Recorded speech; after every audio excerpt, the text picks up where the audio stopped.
Great morning, great morning, great morning, you guys. Come on in. Come on in.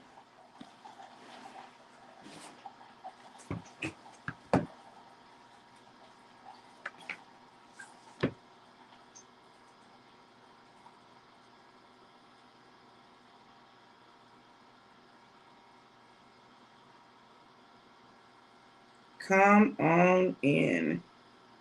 Turn on my do not disturb.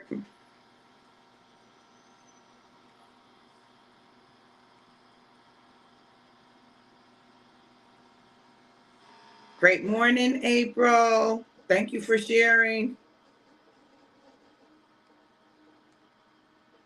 Y'all come on in, come on in. While y'all coming in, I'm gonna share.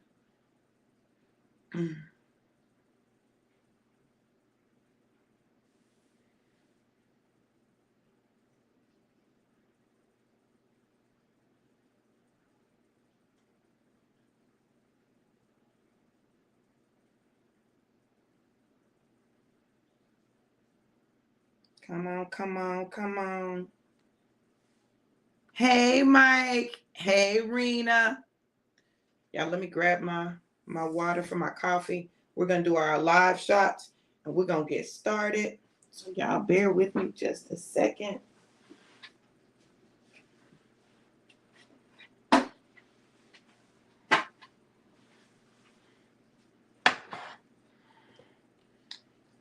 I'm going to hook this up, then I'm going to drink my coffee. Hey, Christina. Hey, Jackie. Listen, y'all go ahead and share. If you haven't shared, go on and share. Listen, there's some people that need to hear this message. I'm not going to, I don't know how long I'm going to be, but I'm trying not to be long today. But I do definitely want to share this because, hey, Miss Verenda, I tried to call you, beautiful. There's some things that I wanna really hit on today. Because hey, Corey, because I think we sometimes make things more difficult than they really are. And I think that's why God said today it's easier than you think. Of course, as always, I'm going to give you guys some transparency, and I'm going to give y'all some transparency, and we're going to talk about some things, and we're going to go from there. I really want you all to hear my heart today, because I believe that in hearing my heart, you will also be able to find yours.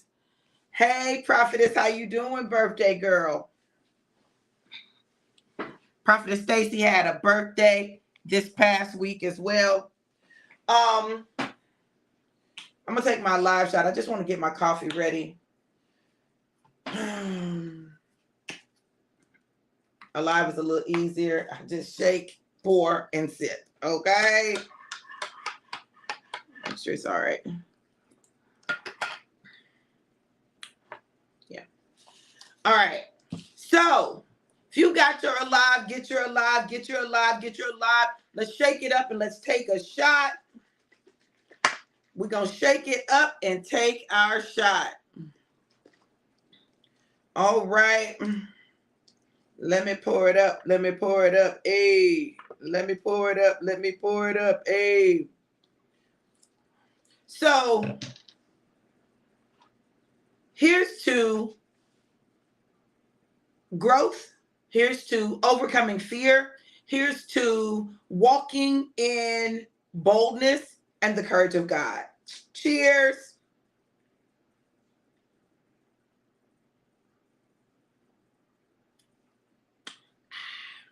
Oh, yeah. Baby, you are poured up. Okay. So let's talk about it. You know, the title of this drive-by is It's Easier Than You Think. It's easier than you think. And I think that one of the things that we do Great morning, Lisa.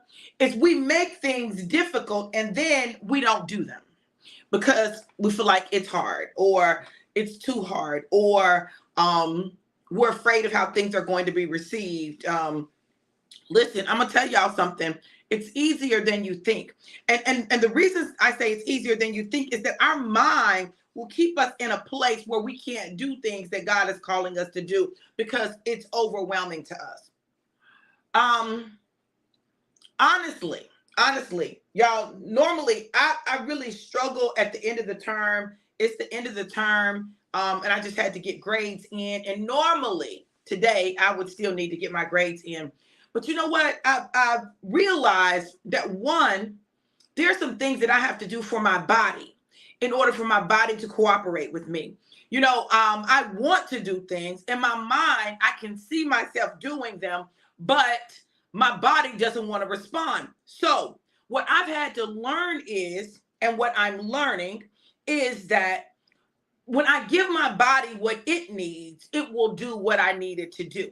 And then after I give my body what it needs, angel number 111, it's on me to then deal with my mind, which is my greatest enemy.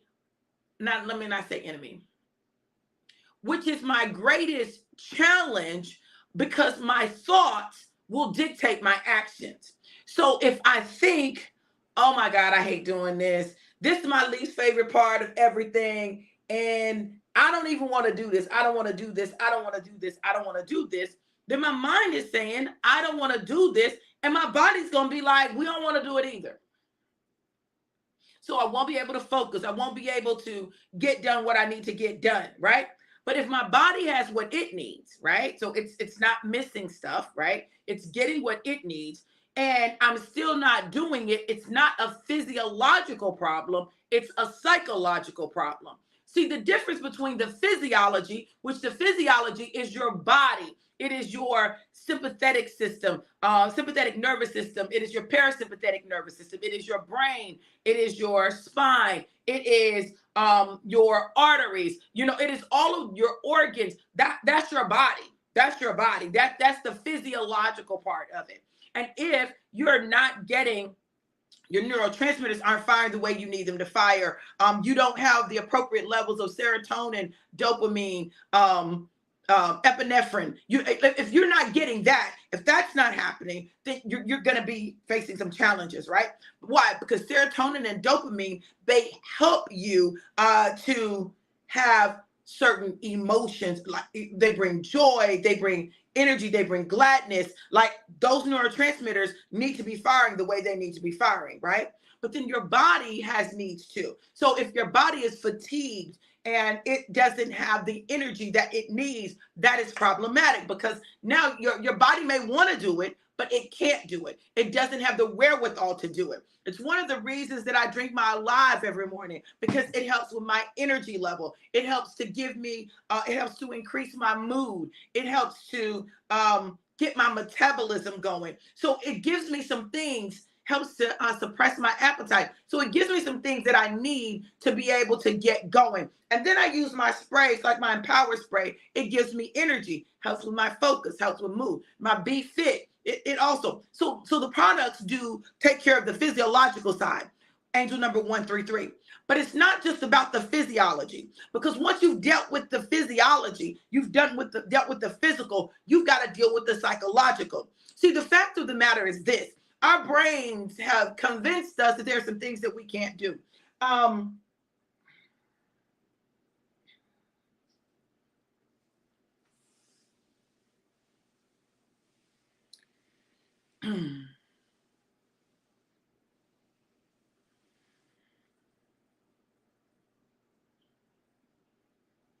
I've talked about the saboteurs. I've talked about the saboteurs and I've talked about the impact the saboteurs have on us, right?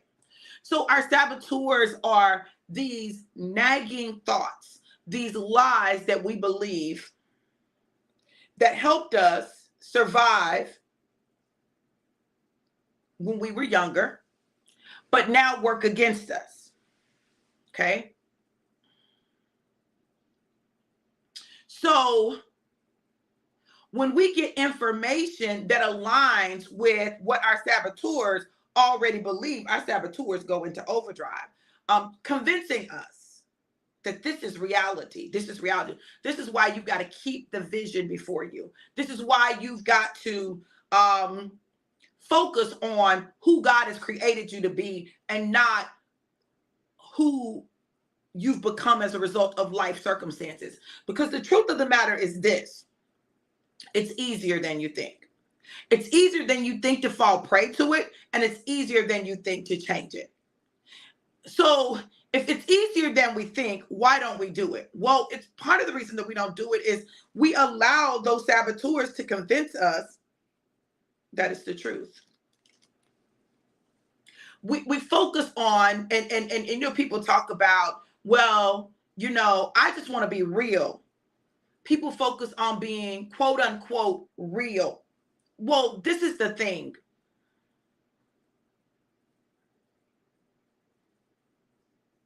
Reality is what we create.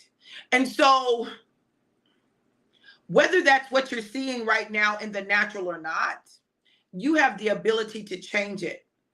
And you have the ability to change it by changing your words, your thoughts, and your actions. And I know we don't want to hear that because we want other people to change it. We want other people to change. Fact of the matter is, you can't change people. People are going to people. They're going to be who they are. It is who they like.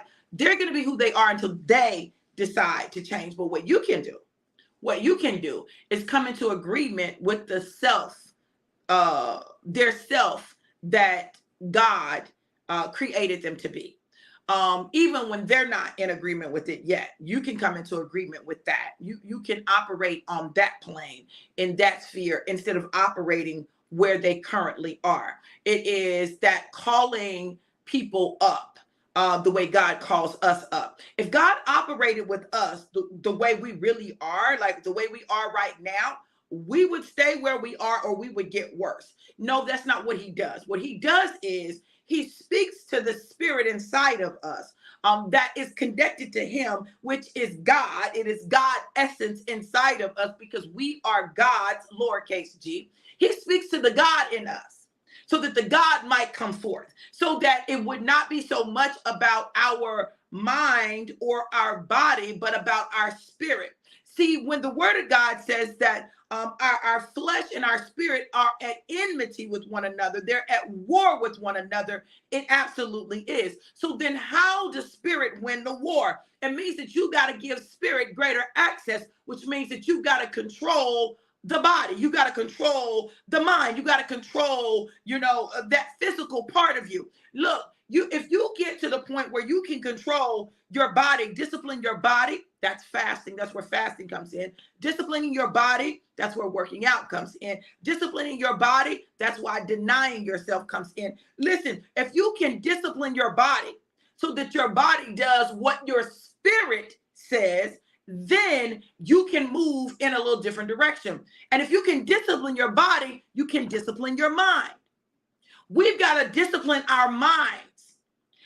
Listen, I'm talking to me too. Hey, Marcus, because everybody ain't system. The system doesn't accept all of us. The system locks you out unless you've broken. All of us don't just break.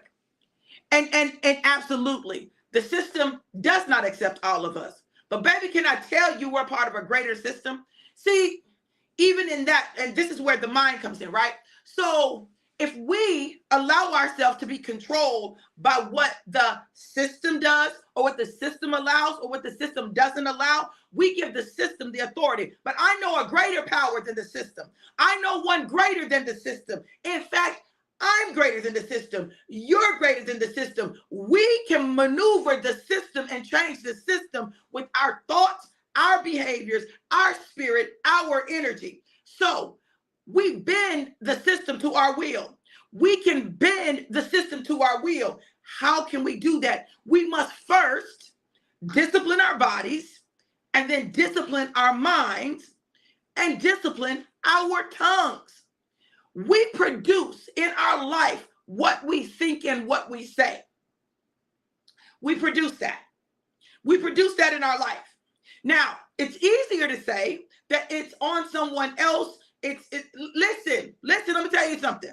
Listen, let me tell you something. And I know it works because I began to change my thoughts and what I said, and it resulted in something last night, right? Now, look, listen, I want y'all to get this. Some things you can't battle in the flesh. We running around trying to engage in spiritual war using fleshly tools. We're trying to engage in spiritual wars using fleshly tools. See, this is why the word of God says the weapons of our warfare are not carnal, but they're mighty to the pulling down of strongholds. And I know y'all like, oh, all that spiritual mumbo jumbo gum, like whatever. Listen, it's science. It's science. Listen, God, I keep trying to tell y'all this. God is the greatest scientist ever. Greatest scientist ever, right? So God has given us the ability to create with our mind by getting a visual image of something, and with our mouth by speaking that thing. When we get the image and we speak the words, then we begin to put a demand on the entire universe. Universe. Uni meaning one accord. Verse. What is verse? What is a verse? Well, let's look it up and let's see how they define verse.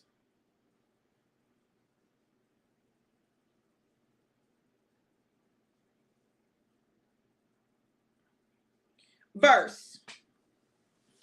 Writing arranged with the metrical rhythm, typically having a rhyme, or the verb speak in or compose verse, versify.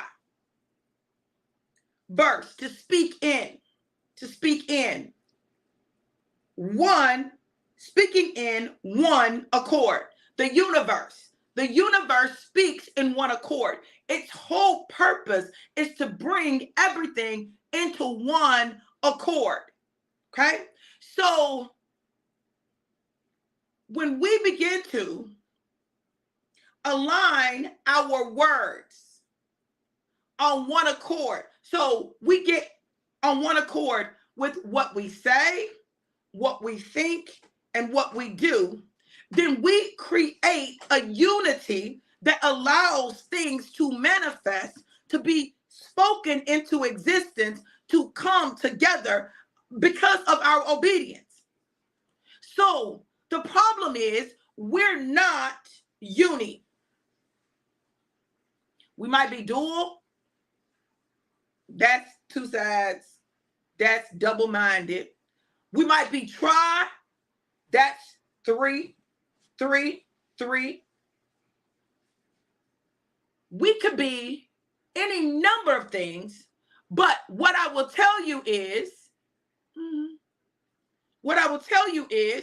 until we get in alignment with self. If you're not in alignment with yourself, how are you going to be in alignment with anything or anyone else? See, alignment with self is also alignment with God.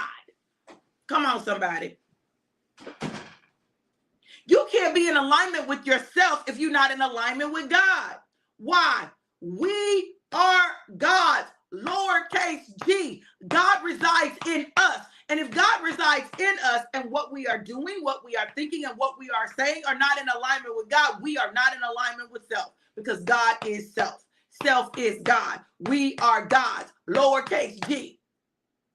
So if we're not in alignment with God, we can't be in alignment with ourselves. We're fooling ourselves. We're fooling ourselves into thinking that we're in alignment with ourselves, but we're really not. When you become one with you and you're in one accord, you also become one with God. You can't exclude God from that equation. You can't become one within yourself and not be one with God. You cannot. It is not possible. Why? Our very breath is the breath of God. Our very breath is the breath of God. When he breathed the breath of life into man, it didn't stop with Adam. It didn't stop with Eve. That breath has been passed down from generation to generation. So we breathe the very breath of God. And if we are not in alignment with God, we will not speak in a way that requires the universe to move on our behalf in the direction towards God. It'll move. It's going to move. It's going to move, because once we get in agreement with something, it will move. It will move. It will move. What we say, it'll create. It'll create. It'll create. You may not like what it creates.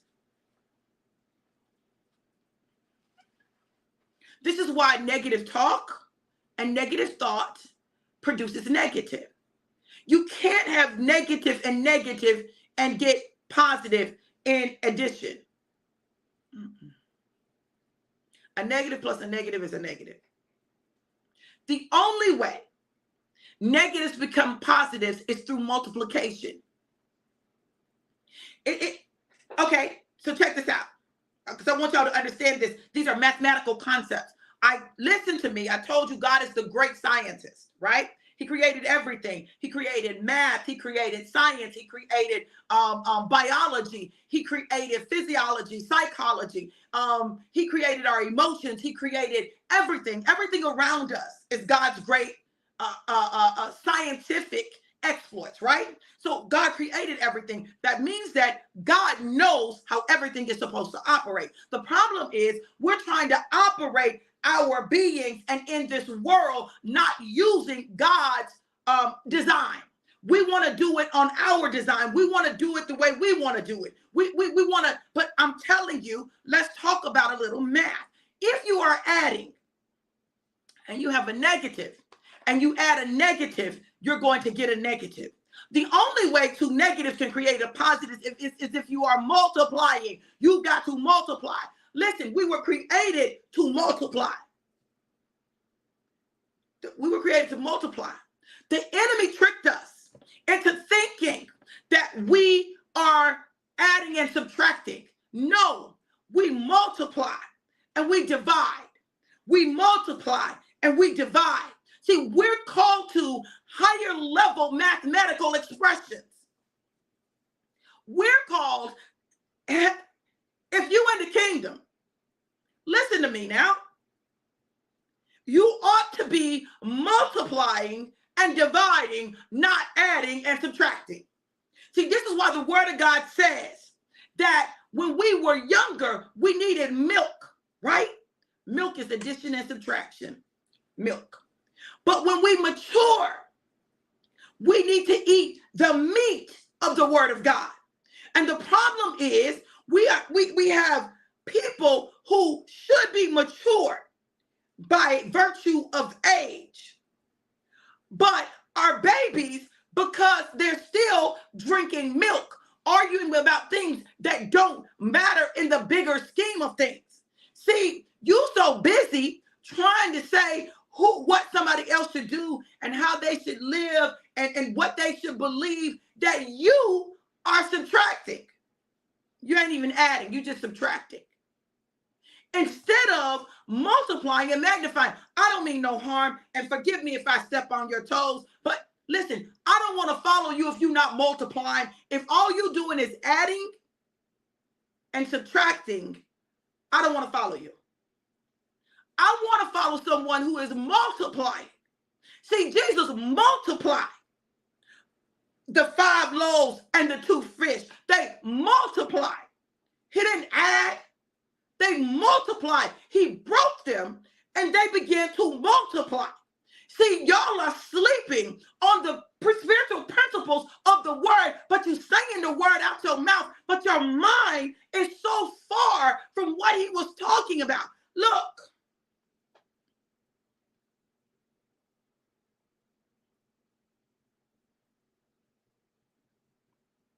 The carnal keeps us in addition and subtraction.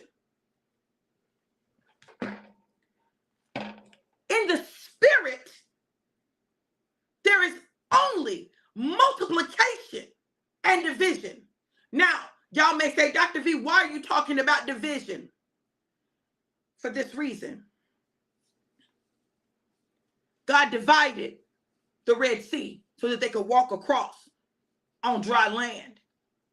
Sometimes division is necessary in order for the plan of God to go forth unencumbered.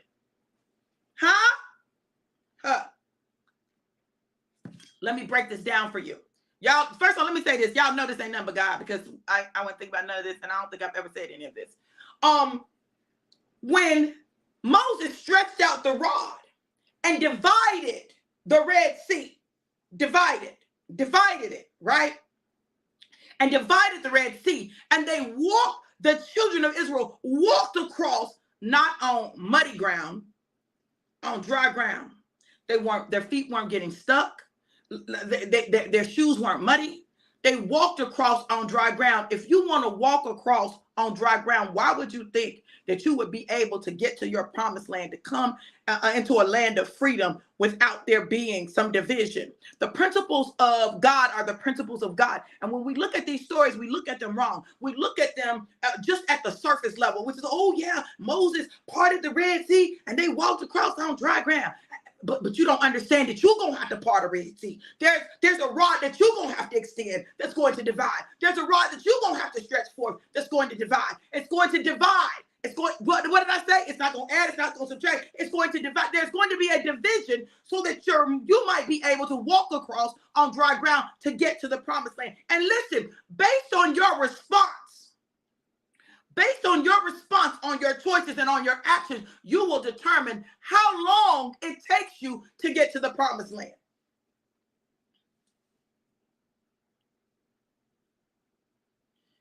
The children of Israel took a trip that should have taken days and turned it into 40 years. Can anybody relate to that? Can you relate to God showed you the promise? He showed you the promise. He showed you where he was taking you. But it's like you've been wandering in the wilderness, going around in circles on a merry-go-round, talking about round and round I go. Listen, this ain't God. This is God.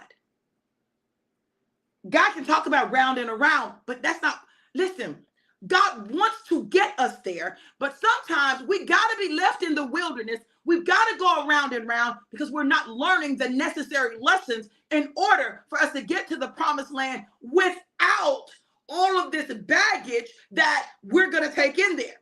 And then we go into the promised land and we turn the promised land into a land of destruction and garbage. Rather than God allowing that to happen, he'll allow you to wander and wonder why you're wandering. God, why does it seem like I can't get anywhere? Because you're not listening. Y'all, we have a listening problem. We can read the word. We can say it out our mouth. We can hear someone else say it. But we're not listening. We're hearing. We're hearing. And I want you to understand, when the Bible talks about hearing, it's not talking about the physiological act of hearing. It's truly talking about listening, right? See, because you can hear the sound of the abundance of rain, but not listen to it, not accept it or understand that it's an indicator of what's coming. Y'all, literally right now, there is a sound of the abundance of rain in the earth. There's a sound of the abundance of rain. There's a sound. Now look, check this out, because this is how simple we'll be. This is how simple we'll be. What we'll do is we kind of hear a sound. It's like, well, I don't know if that's the sound of the abundance of rain or the sound of abundance or not. But you let your phone go off. You know, I'm in Florida. You know, we've got some storm alerts. So we've been getting these emergency alerts. And the thing about these emergency alerts, if you have a cell phone, period, it doesn't matter who your carrier is. It doesn't matter whether it's prepaid or paid. It doesn't, like, none of that matters. if you have a cell phone that is attached to a line, right? And you're getting a signal, that signal is going to break through your cell phone, and you can be on the phone, you can be watching a video, and it's going to go, duh, duh, duh, and you recognize it, that's the sound of an emergency. Something is happening. Something is happening that I need to pay attention to. I'm talking about it's going to break through everything. You can be on the phone having a conversation, and that sound will come through and override the conversation that you're having. Oh, let me see what's going on. Ooh, oh, Lord, the storm is coming. Let me prepare. Listen, but spiritually, God has released the sound of abundance. And we acting like it ain't nothing instead of preparing. I've told you guys, we're going to be facing another shutdown, but it's not for our harm. It is for the people in the kingdom of God to prosper. It's for us to prosper. But we out here acting like the world, oh my God, COVID back. Oh my God, what we gonna do? Oh my God, they talking about get supplies. Oh my God, oh my God. Well, if you've been listening to the prophets have been telling you this. Not just me, the prophets. The prophets have been saying this. The prophets have been saying that it's not done, that there's going to be another shutdown. The prophets have been saying this. And anyone who is prophetic has already gotten word from God, hey, get ready. But don't worry. Be happy. Be happy. Why? Why would you be happy about a shutdown? Why would you be happy about this? Because God, who has stored up the wealth of the wicked for the just, is releasing that wealth to those who are in position. But you got to get in position. You got to get your mind right. And that means that you have got to get in agreement with God. One, about who you are. And two, about what your purpose and destiny is. See, if you're clear about your purpose and your destiny, and you know who God has created you to be, then you can weather the storms. I'll be real honest with you guys.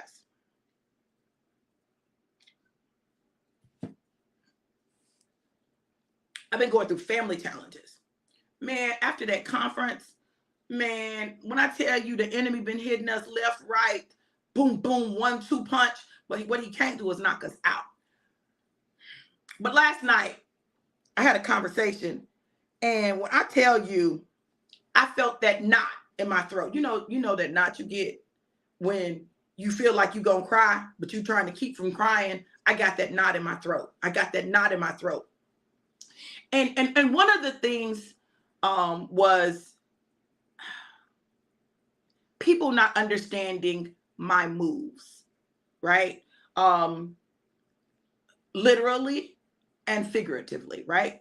People not understanding my moves or me moving or how I could move away from my children and my grandchildren, or how I could, listen. And I found myself in a place where I began to replay my life. And y'all, I'm going to tell y'all this about my life. That's why people be telling me to write that book. That's the book I don't want to write. That's the book I've been trying to avoid, right? But I began to think back over my life. And I began to think about all the things what it's taken for me to get here, to this place, what I've gone through, the betrayals, the lies, the mistreatment, what I've had to weather, how I had to cry out to God, the times when I felt absolutely alone, like it was just me, people not understanding what God was telling me to do.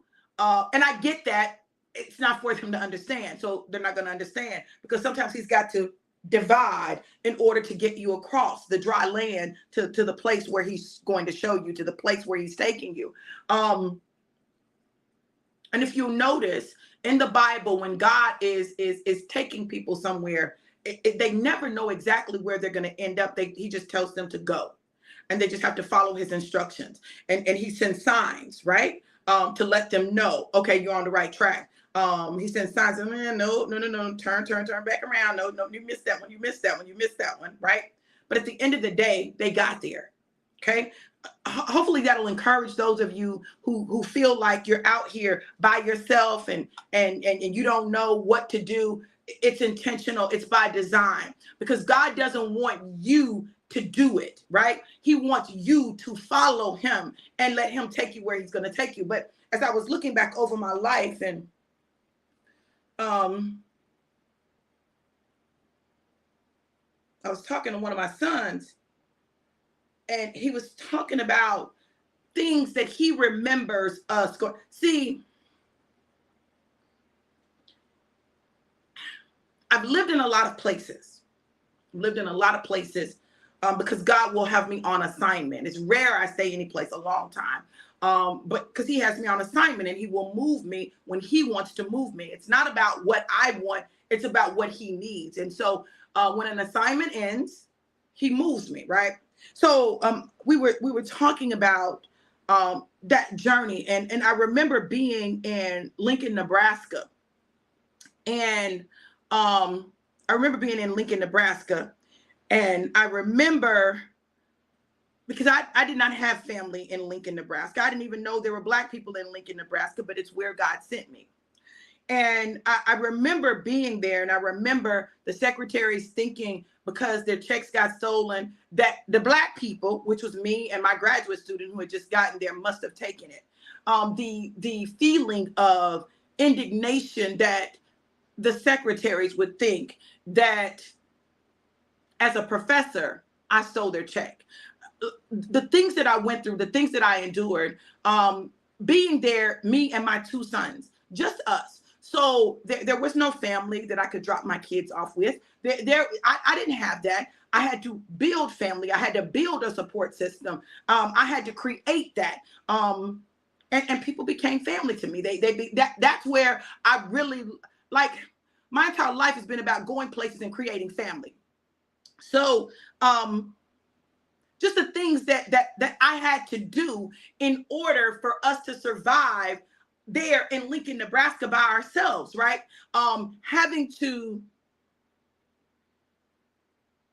make the decision, not having a babysitter, to leave the boys there and say, listen, lock the door, do not open the door for anybody but me, right? Teaching them that level of responsibility. I think my oldest was like, I want to say he was about 8. Now, today the people will be called and it'll be a whole thing. But we had to do what we had to do to survive that season of our life. Just all of the things that I went through, throughout my life. I just was thinking about what I did and why I did it. For me, I'm just talking about for me, this journey has always been about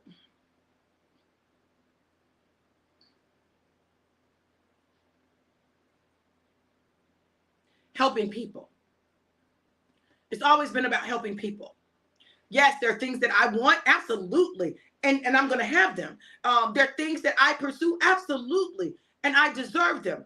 But at the core of my being, I've been a mother since I was 20. I'm 57 years old. Listen, my life has been about people. When I had my son, when I got pregnant with my son, I knew then my life was no longer mine. And I knew that I wanted him to have a certain life. There were things that I wanted for him. There were things that I wanted him to experience. There were things that I want for my children, period. But there were things that I desperately wanted for them. I wanted them to grow up, and I did not want them to be, I didn't want my boys to be shiftless men who didn't work. I didn't want my children, period, not to dream and go for their dreams. I wanted them to understand that they could do what they wanted to do. Like, you can do it, but you got to have dedication. You got to have commitment. You've got to have work ethic. You got to do the work. Now, one thing about me is I will do the work for something. Now, I'm not trying to do a whole bunch of manual labor. I'm not trying to do it. It ain't what I'm built for. Okay. So I'm not doing that. I'm not doing a whole bunch of manual labor. I will pay somebody to do manual labor. I'm not trying to do all that. I'm not. I'm just telling y'all, it is what it is. Judge me, don't judge me. It doesn't matter. I'm not trying to do it. And the thing is, what people often think, when people do manual labor, they think that those of us who work with our minds aren't working. We be exhausted, mentally and physically exhausted after we do what we do. The same way people are exhausted when they engage in physical labor. Listen, we're called to what we're called to. Okay? So I ain't trying to judge you. Don't you judge me. But check this out.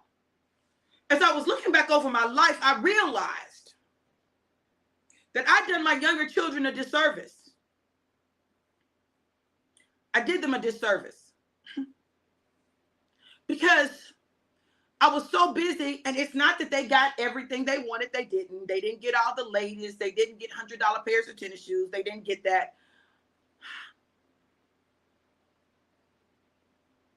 And they saw struggle.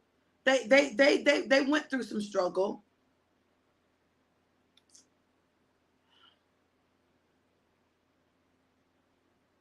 And in some ways I equipped them, but in some ways I made them soft. Can anybody relate to that? If you have two sets of kids, the older ones, you know, where you were stricter on them, you were harder on them, then you start getting older, and you know, the older ones be mad at you, talking about, well, you didn't this and you didn't that, and and then you start feeling bad and feeling guilty. So with the younger ones, you're like, I'm gonna do it differently. I'm gonna do it differently. And you in some ways cripple them because you don't give them the tools necessary to survive in a world that is not that's not necessarily for them. It's not necessarily advocating for them, right? So they don't understand how to maneuver in certain things or handle certain things or to do it without taking the easy route, right? Am I the only one? Am I the only one that went through that with multiple sets of kids? Because I clearly have two sets of kids, right? I have two sets. I have my set of my youth, and I have my set from my 30s. And I'm not talking about my early 30s. I'm talking about my 30s. I have my babies from my 20s and my babies from my 30s, all right? Lakita said, my boys each got a different mom. I was 13 with my oldest and 40 with my oldest and 40 with my youngest. Wow. Yeah. Yeah, you're a different person at 40 than you are at 13. So, and I'm going to tell y'all why I'm saying this, because I need y'all to understand how all of this works together, right? I started out and I said, it's easier than you think, right? That's what the Lord said to me. It's easier than you think. It's easier than you think. It's easier than you think. I don't care what it is that you're doing in life, right? If you think it's hard, it's hard. If you think it's hard, it's hard. Whatever you think, that's what it must become. Whatever you say, that's what it must become. That's the creative power that God has given us. That's the creative power of God that resides inside of us. So if we say it, it must become that. Whatever we say is what we produce. Whatever we say. That's why our words are so important. Christina said, yes, I know exactly what you're talking about. I had my oldest at 16. Right. Hey, beautiful. So we've got to be careful of what we say and what we think. So last night I got emotional. I cried. The ugly snotting cry. But I told y'all I felt like a cry was there and I hadn't let it out. And I needed to let it out. Because it was a cry from multiple things. And then we had a meeting. We had a meeting in the middle of my cry. My husband's like, you coming to the meeting? I'm like, yeah, I'll be there. I got my cry out. And I got on the meeting, eyes puffy, looking like I'd been crying. Eyes irritated. I done cried out my contacts, right? I had to take my contacts out because everything was just irritated, right? And I got on that meeting and I did what I had to do. Listen, just because you have a cry or need to cry, just because you have a challenge, you facing a challenge, you going through something, your body hurts, you've been sick. Listen, just because of that don't mean you stop doing what you're called to do. Don't stop. It's easier than you think. Girl, my niece. Oh, thank you, aunties, baby. You don't stop building because you hurt. You don't stop building because you're in pain. You don't stop building because you're sick. Now listen, I'm not telling y'all to kill yourselves, but I'm telling you there's a time to rest, a time to cry. Y'all know the text, Ecclesiastes.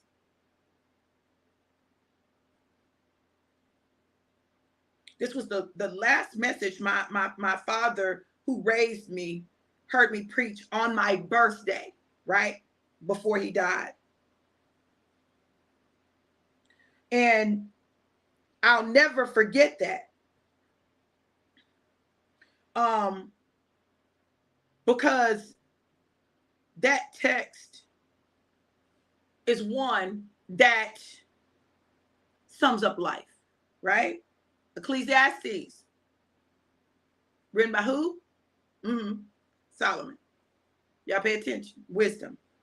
For everything there is a season, a time for every activity under heaven, a time to be born and a time to die, a time to plant and a time to harvest, a time to kill and a time to heal, a time to tear down and a time to build up, a time to cry and a time to laugh, a time to grieve and a time to dance, a time to scatter stones and a time to gather stones, a time to embrace and a time to turn away, a time to search and a time to quit searching, a time to keep and a time to throw away, a time to tear and a time to mend, a time to be quiet and a time to speak, a time to love and a time to hate, a time for war and a time for peace.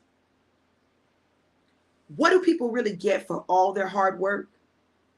I've seen the burden God has placed on us all, yet God has made everything beautiful for its own time. He has planted eternity in the human heart, but even so, people cannot see the whole scope of God's work from beginning to end.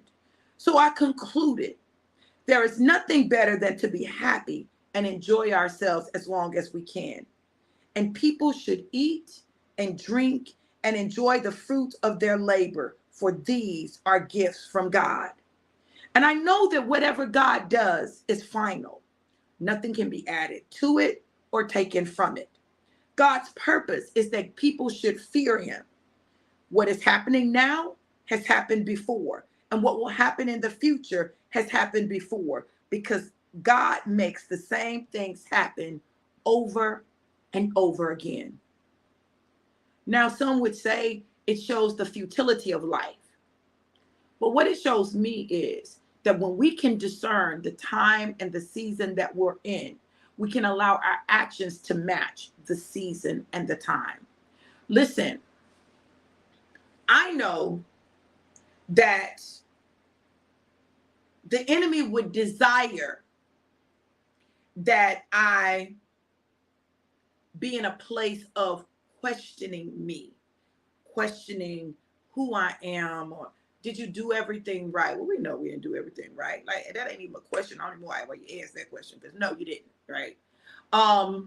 In order to get your saboteurs triggered so that you start thinking, oh, I'm not enough. Nothing I do ever works for me. Oh, poor me. Oh, I'm just a victim. Oh, nobody understands. Nobody appreciates me. Nobody values me. Listen, I had to get my cry out, and then I had to get myself together. Because look, this thing is bigger than you, and it's bigger than me. There are people who are in desperate need of us to show up. The word of God says the earth moans and groans for the sons of God to arise. If you are a son of God, if you are a daughter of God, that means that you show up like God. God is not sitting around crying. He's not. He said, okay, I see what's going on. Okay, all right. Let me let them have their moment. Oh, they don't want to listen? Okay, I got to let them learn the hard way. You know, they don't appreciate that? Okay, let me go and move that out the way. You don't appreciate it? Let me take that on back, okay? Listen to me, y'all. Listen. It's easier than you think to do this thing. It's easier than you think. You just got to let yourself be chiseled by God. Let God chisel you. Yeah, it's some stuff He gonna cut off of you. Yeah, some stuff you do need to share. Yeah, it's some stuff that you need to fix. It's some stuff that you need to correct, right? But that don't mean you don't have value. That doesn't mean that you're not amazing. It doesn't mean that you are not fearfully and wonderfully made. It doesn't mean that. Don't get it twisted. And in everything you do, do it from a place of love. Do it from a place of love. You got to love yourself to the best version of you. You got to love yourself to the you that God created you to be. You got to love yourself today. This morning, I found myself loving myself, right? And what I mean by that, for anybody take it the wrong way, is there parts of my body that I'm disturbed by right now. I'm disturbed by the overlap of my stomach, okay? I don't like that. I don't like that, right? But God said, listen, nothing is going to change until you love you. All of you. Every bit of you right now in this moment, love all of you. Oh, you're going to have to embrace that little overlap. Just hold it. Just hold it and say, listen, I love my body. I love my body. I love every inch of my being. I love me. I love who I am and who I am becoming. Listen, I got to love me right here, right where I am. I just got to give myself love. I got to give myself love. I got to give my love. Listen, I had to tell myself, you did the best you could with what you had, right? Some of y'all need to tell yourself you did the best you could with what you had. Was it perfect? Was it what everybody around you needed? No, it wasn't. I'm sure it wasn't. Somebody would have something to say that you didn't do, right? But it was the best you could do, and you can't go back and change that. But what you can do is change where you are now so that you can get to where God is taking you. This is not for the faint at heart. This is not for people who just want to buckle under every pressure. No. Listen, you ain't got time for that. You got to have greater endurance than that. You got to have greater patience than that. You got to have greater stamina than that. You got to have greater confidence than that. And if you don't have confidence in you, which I don't understand because God is in you, have confidence in God, which is who's in you. So, okay, I'm just saying. I need y'all to understand that. I need y'all to get that. Because I think that when we make God just external, it gives us an excuse not to be God in the earth. It gives us an excuse not to be God in the earth. So what does being God in the earth look like? It looks like being a living sacrifice. It looks like loving in spite of. It looks like parting Red Seas. It looks like dividing and walking across on dry land because you're going to the promised land. It looks like staying focused on God and the promises of God and worshiping God so that you don't find yourself wandering in the wilderness for 40 more years. I don't want to waste 40 more years wandering in the wilderness. This next 40, I want to live in the land flowing with milk and honey. Come on. You got to shift your mind. And the problem is you're surrounded by people that don't understand your mind. And they want to make you feel bad for having the mind that you have. Charles said, Yes, God, I will love my body and I love me. It feels so good. It's okay to fall along the way. Just don't faint. Absolutely. Trisha said, you are her. Why you playing? An idol in my eyes. Always had that swag. Fashion icon, baby. Thank you, boo. I appreciate you. And listen, y'all, let me say this. Because I didn't birth that girl. But that girl is so me. She is so me. When I tell you that, that's what everybody would say. You just like your Aunt Ron. Baby, what they didn't know what they were saying to her. All they were doing was speaking, not just survival, but thriving in the midst of, listen, wealth is our portion. Listen, I'm telling you, wealth is our portion. Listen, we don't play. And I really had to shift why I did some things, but I'm not shifting who I am. Like, I'm wealthy. I'm wealthy. I'm walking wealth. I'm the walking, living, breathing manifestation of wealth. Because my daddy made me like that.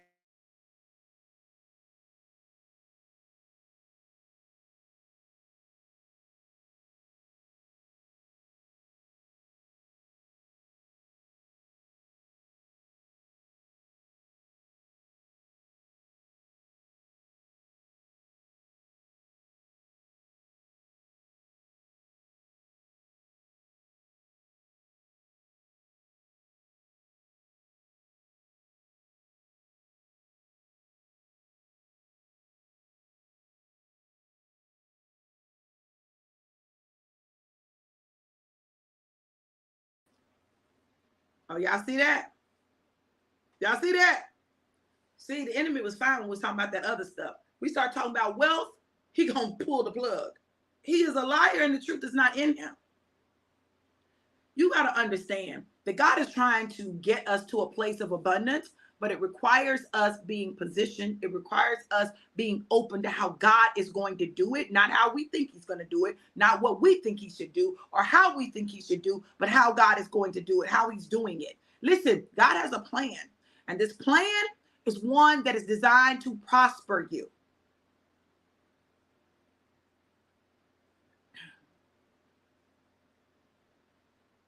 That's why he's trying to position us for the shutdown so that we'll know that our wealth, our abundance, our provision is not in anyone else's hands. It comes from God. He gives us strategies, and it's up to us to put them into effect and to work them. There's a lot that God is doing right now. And what's tomorrow, the 30th? Tomorrow I'll go ahead and do the prophetic word for the month of September, because God has already shown me some things for September and what's getting ready to happen and what we've got to do in order to prepare for that. Look, what I'm going to tell you is this. What God is doing in your life right now, right? Every single bit of it is working together for your good. Every single bit of it is designed to help position you for prosperity, true prosperity. That's soul prosperity, that's physical prosperity, and that's financial prosperity. Okay? Yeah, he wants your soul to prosper. He absolutely does, but it's not just about your soul prospering. Your soul prospering ought to result in some other prosperity in your life.